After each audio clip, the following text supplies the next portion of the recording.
พุ่นนั่นเอามาหน้าพี่ตัวลุ่มพุ่นตัวที่จะตัวที่บ่มีตัวนี้น่ะอยู่กลางตัวนี้น่ะ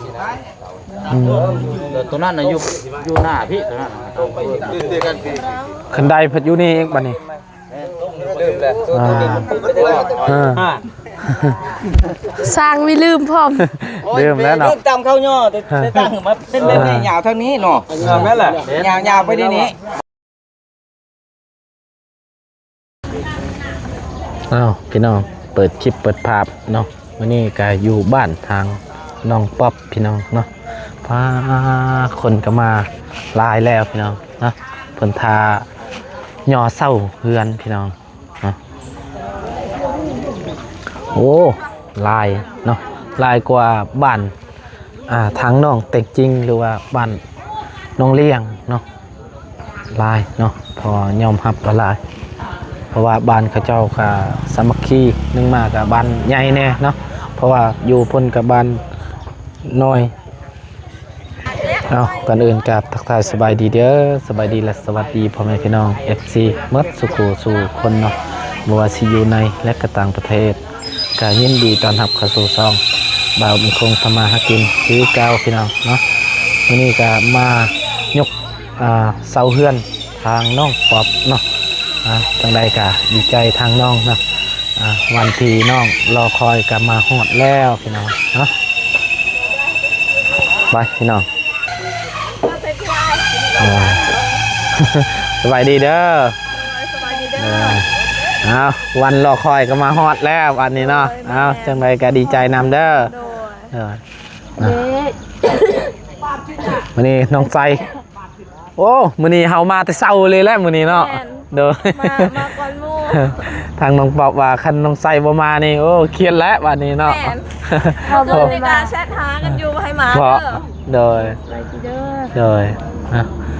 ได้อันน่ะแจวยังกะตำเรียบร้อยแล้วบ่คันว่ายังกะใช้สิซอยตำเนาะเพราะว่าทั้งแม่หันแบบปลูกมาตั้งแต่ประมาณ5 โมงยังโดยกินยังมื้อนี้เนาะปลูกเพิ่นเขาแบบเขาสร้างมาก็จะทำได้จะท่อแล้วก็เครื่องในโดยให้สั่งทั้งหน้าบ่าวเขาจะมาส่งก่อนเช้านี่เพราะว่าเขาค้างงัวเด็กอยู่เซโกอันนี้กินไม้นะใช่ก็เอาบ่กินไม้บ่เขามาแต่เศร้าแล้วบัดนี้เนาะบัดนี้เขาพูดว่า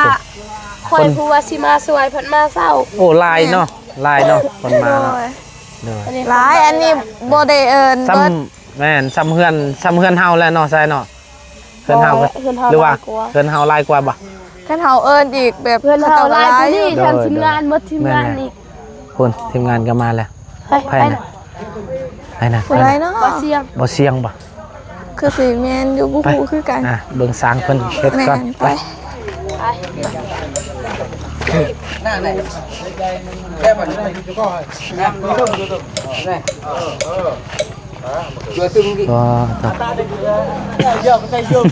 สวัสดีเด้อสร้างเด้อสวัสดีเด้อพูดเจาะข้างแน่ครับวันนี้เป็นไรนายเอาวันนี้เช้าตัวนี้เขาเจ้าบ่ได้บักคือตอนนั้นเนาะแม่นแบบชุบใส่แม่นตัวนี้แบบเขาเจ้าแบบตัวหันแล้วเขาเจ้าสั่งพิเศษมันเด้อตัวนั้นปั๊บเพิ่นสิเฮ็ดแบบนี้พอดีแหละเช้าตัวนั้นกับป้าให้นาบ่าวเจ้าอีกเนาะโดยกับบ่ฮู้คือกันคันทางแบบผู้ใหญ่บอกว่าคอยยังบ่ฮู้แล้วแต่ทางผู้ใหญ่เพราะว่าถ้าทางผู้ใหญ่ให้นาบ่าวบ่หรือว่าให้ผู้อื่นบ่แล้วก็ทางทีมงานนำโดยแต่ว่าคันว่ามีเขาเจ้าเฮ็ดเฮือนแล้วเอาให้เขาเจ้าอีกนั่นโดยคิดว่าตัวนี้สิมอบให้น้องป๊อบสิให้นาบ่าวว่าให้ยังกะแล้วแต่บ่แม่นเนาะโดยบ่แม่นเนี่ยหน่อไม้บ่คักแล้วอยู่นี่แม่อยากกินหน่อไม้ก็มาเอาแม่มาเอาให้บ่ดีคุจักหน่อไม้เนี่ยลายแหงได้เบิ่งอยู่ในหันก็มีเลยแถวนี้แบบออกหมดเลยเห็นบ่ ซ้ำสิกิน จังม่องสิหยกนี่ ก็สิถาทางทีมงานนั่นแล้ว โอ้ทางทีมงานอ่า ฮะอีหยังก็อ๋อบ่ปลูกก็ได้ เพราะว่าเหตุเฮาอธิษฐานแล้ว เฮ็ด กัน เฮ็ด แล้ว เพิ่นแบบว่าอธิษฐานบ่ได้นะแบบนั้นใช่เนาะ โดย เนาะ มันบ่คือเฮ็ดเฮาแล้วได้ แม่ เสียงก็มาแล้วเพิ่นจ้ะเริ่มแล้ววันนี้แล้วปุ๊บแล้ว โดย บ่าวเสียงก็มาแล้วพี่น้องแสดงว่าเฮาแต่เช้าเลยเนาะใช่เนาะ เดี๋ยวทำเบาเสียงก่อนเนาะแป๊บหนึงเดี๋ยวเขาไปถามเบาเสียงก่อน อ๋อไก่บางใหญ่ แม่นฮอดแล้วก็ยกแล้วแหละเพราะว่าทางบ่าวเสียงเพิ่นก็มาแล้วเด้ เลยเอาอันนี้นางสิยก บ่ต้องตอกไม้อยู่น้องเนาะ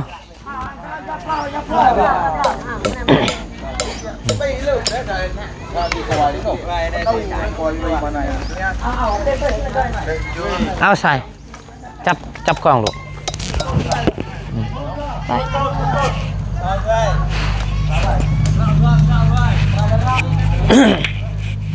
เพิ่นว่าท่าก่อน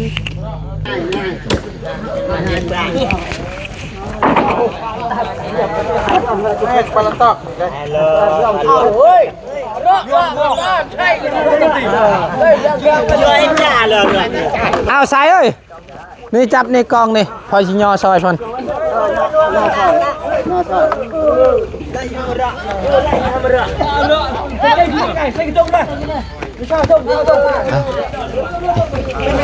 เอา ขึ้น เริ่ เล ม ย แล้วอันนี้เริ่มสิยกแล้วมันก็สิง่ายซื่อๆเนาะจังได๋แล้วมันสิยก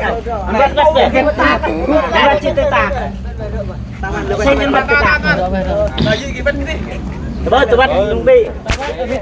quát. Giờ.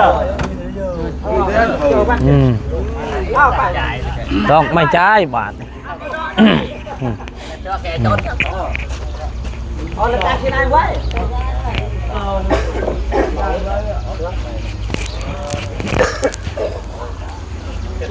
ยกวันนี้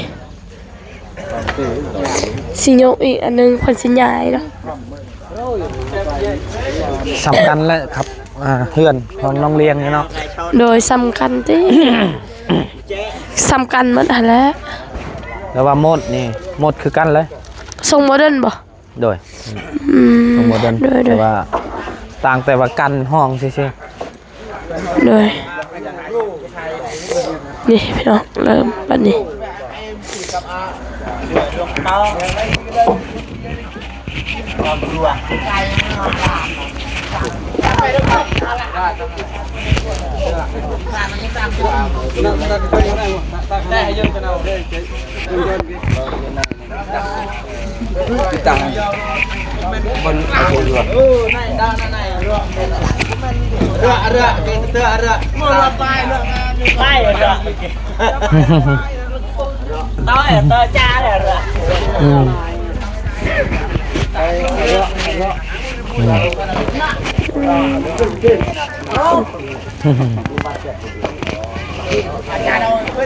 นั่งอยู่อ่ะเข้าใจอยู่อ่ะอันไหนไปอันน่ะ นี่พี่น้อง ดักก็มันใช่เอาละเดี๋ยวพอเดี๋ยวอยู่ก่อนก็เริ่มแป๊บนึงเด้อเดี๋ยวนี้ต้องตาไปความนั้นไหนบ่คือเจ้าเฮ็ดอันบ่ได้อันต้องตัดออกเลยบ่บันไดมันต้องขึ้นอย่างนั้นไหนบ่ได้บ่ถึงในไรนะต้องบ่ถึงต้องแนวแบบตาไปต้องพุ่นต้องเอาไม้ตรงออกเพราะสิมาขึ้นข้างหลังที่มันก็บ่ได้แล้วอ่ะตัวนี้นี่บ่แม่นนี่ได้ใส่เลยมันบ่ถึกจะสิมาขึ้นบันไดข้างหลังบ้านก็บ่ได้แล้วว่าบ่แม่นมันต้องปิ้นได้พอปิ้นในบันไดขึ้นเป็นไปพุ่นแล้วอ่ะปิ้นแบบนี้คือตัวนี้มันอยู่ตรงบุตามเขานี่อันน่ะเอาตัวนี้ยับไปอยู่ท้ายพุ่น เอาต่อท้ายลุ่มอันนี้จะวางบาดพิษว่าสำลังเนี่ยจะต้องเอาตัวนี้นะไปสลับพุทธบอลดูนี่อะไรก็บุกอยู่แล้วจะต้องสลับแล้วก็เอาตัวนี้นะอยู่กลางก็ได้หรือว่าอยู่ท้ายพุ่นก็ได้แล้วตัวอยู่ต่อท้ายทุกพอชีว่าผมมีต่อเกยออกมานั่นเอามาข้างหน้าเลยพอเพราะว่าบันไดมันต้องขึ้นทั้งนี้แม่ก็ขึ้นได้จะบอกขึ้นทางนั้นหรือว่าเอาขึ้นไหมพี่ว่าฉันน้องครับปีหน้าจะไปนอกเนาะกันก็รู้ว่าเรียนก็ยังไงไงนะจอดนั่นไงปีหน้าจะไปนอกก็ได้ว่าเป็นดีนะปีหน้าก็มีซี่ก็ได้มาแล้วแต่ว่าตัวนี้เต้าด้วยเต้านั่นแหละถูกต้องครับเต้าไปตรงนี้แม่เต้าเอาตัวนี้มั้งขนาดหลังท้ายถ้าตัวลูกคนไหนแก่พุ่งซ้ายนั่นแหละเพราะว่าบันไดนี่มันขึ้นไปขนาดจะไปนอกคือวนอกจะดีกับเป็นเตียงมีแต่ว่าให้เราเต้าตัวนี้เนาะแต่เราละอาปากเต้าแล้วก็ถือแล้วก็พออัพอะไรเนาะ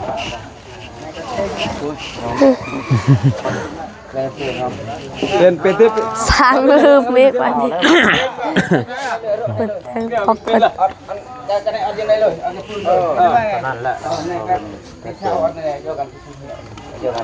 แบบนี้คันตั้งแบบนี้แล้วขึ้นมาทางนี้คันไหนเนาะอยู่ไรแล้วเนาะอยู่ลังนี่เอาสบายดีเด้อ เอาเบิ่งย่อซอยเพิ่นก่อนนะ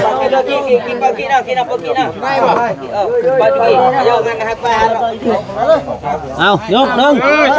เอาเชือกเด้อยกเดี๋ยววันนี้ปินอีกตัดออกเลยตัวนั้นเราไปที่ไหนไปบอลนี่เลยนะเนี่ยนายจะเอาลงข้างนั้นเดี๋ยวอย่าเพิ่งเอาลงเช้าถึกเล็กได้ลงอยู่ลุ่มเลยป่ะพาเด้อเสือกเอาก็จะได้โอเคกูถือแบบเก่านะมาตกถือแบบตุ้งแม่นะเป็นเด็กคนดิมันเป็นแบบนี้ได้แม่นเป็นเด็กนายอาลวงงานย้อนอากิคันว่าไปชี้เลยหันหน้ามันก็ต้องหันไปนี่แหละนั่นแหละเป็นเฮือนขี่เฮือนข้ามแล้วว่าเจ้าเป็นแล้วว่าเป็นแล้วกันนายดอกแบบตัดออกเจ้าจะว่าเอาทางตรงเอาแต่ตรงมันออกเอาตัวนี้ออกก็ได้บ่แล้ววะเอาตัวนี้นั่นเอียงมาพี่ใช่นี่รู้ว่าจะวางมากตัวนี้เนี่ยพิษบ่เป็นยับอีกแล้วยับมึงกินเลยได้เราเปล่าเงี้ยตรงนั้นดอกนายตอนนายยับกูจะบ่นตรงเลยอัดปฏิต้องเอาตัวนี้เช่นพี่กันนายอัดชุดเต้เลยทางนี้อัดที่ใกล้ว่าเอาหน้านี่ยาวไอ้นู่นจะไปเอาหน้าหันไปหน้าแต่ไม่นอกเลยไปตาเซยากิบันไดในขึ้นมาพี่ลงยาวชุดเต้ชอบอย่าไปชอบยากิไปยากิมันบ่ถึกแล้วตัวนี้มีแต่ตั้งไม้นะใหญ่ไม้แล้วเนาะเสียงเนาะไปไหนเลยไหนเนาะว่าแล้วทัวร์ลงหมดได้นี่โดยแม่นมาได้โดยไปมา1 2 3แม่นขันปะอยู่นี่มันกะเยิ่มนั่นแหละเอาเนาะมันฟองมันโดยนั่นน่ะต้องหันหน้ามาสิแล้วอ่ะพอคุมห้องจะจบ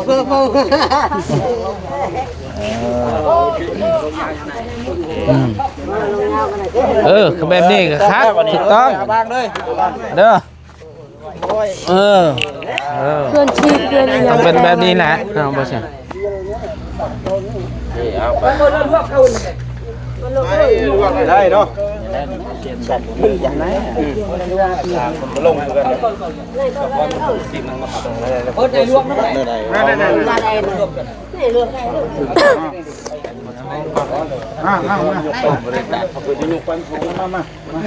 เวลาก็สุกแบบ รวมกันบ่ติดอ้าวถ้าลายนี่เนี่ยมัน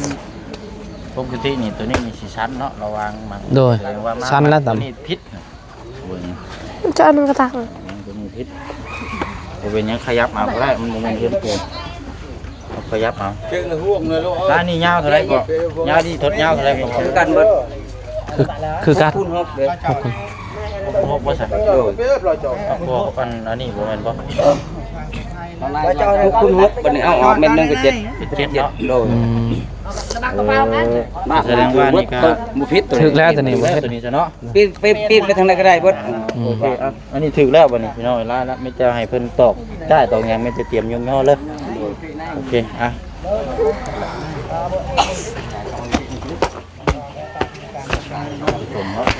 ทิศหมดเกิม เนาะมีแต่ตีแบบแล้วก็เตรียมย่อ ดีเธอทำเป็นซองมาเสียไปดี โตก็มาบ่ทันนี่ก็แห้งแล้ว แม่นแม่น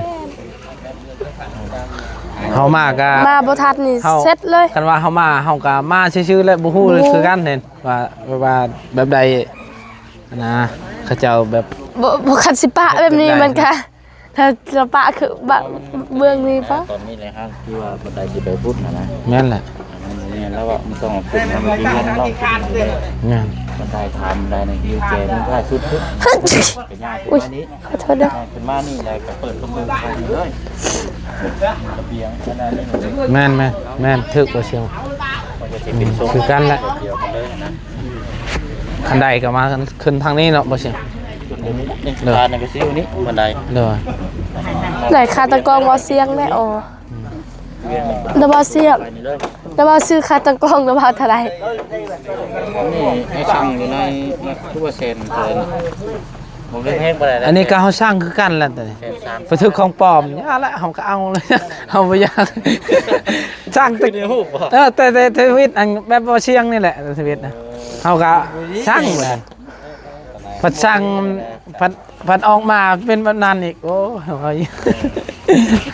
ว่าอย่าให้ตีกลับกับยาแล้วว่าเอาเลยซะโดย เดี๋ยวเราเป็นไม้พิเศษก็เป็นไปได้เนาะ อ้าวเส้นปลา ไม่ ย พิเศษ พอซื้ออยู่ดอกใหญ่ดิ อันนี้มันใหญ่ต่อรุ่นใหญ่ ใหญ่ตัวนี้คักอยู่ กล้อง มัน เจ้าไปใช้ในงานเด็ก โดย บ่เฮา น้ บ่ อย น้อย เด้อ หนึงเตี้ยก็เตี้ยคือเอ้ยพับเลย เอาอะไรพี่น้อง อันนี้บ่ใหญ่ ลงเลยกันเรียบร้อยบัดนี้เนาะในการที่เขาสลับผลเปลี่ยนครับพี่น้อยมาโบราณกับแม่น ได้แก้ไขย่าง แก้ไขนี่ยาก ยาก น้อยแบบ ย่างเพราะว่ามันขึ้นแล้วเด้เนาะ โอ้แต่พี่น้อยเนาะ คันตั้งแบบนี้มั่งเลยเนาะนะบ่ซื้อ เพราะมันตั้งกันไปแล้วเนี่ยมันยากอยู่ยาวไม่ แม่นแหละ มันบ่ได้ติดตั้งยากนะ